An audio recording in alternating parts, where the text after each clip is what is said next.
This is Coyote News. USD and SDSU both have big fan bases, but no one might be as big of a fan of each team as Mark Wendt for the Coyotes and Dan Meagard for the Jackrabbits. KYOT's Hunter Olson talked with the so-called superfans.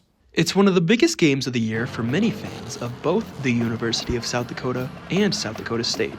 However, for a few fans, they take this rivalry more seriously than others. Mark Wendt, a longtime Coyotes fan, says his fandom for the school began at an early age. It started early. I remember as a little guy, my dad used to refer to the USD SDSU football game as the Civil War.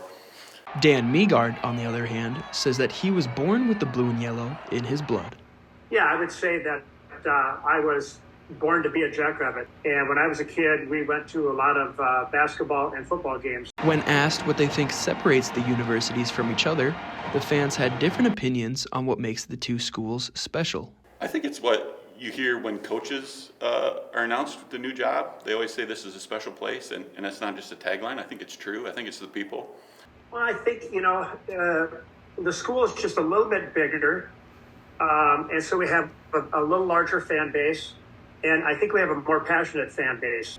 I think the SDSU fans are more loyal, more willing to go to games, more willing to give money back to the university.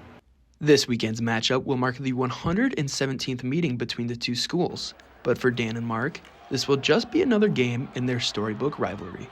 For KYOT TV, I'm Hunter Olson.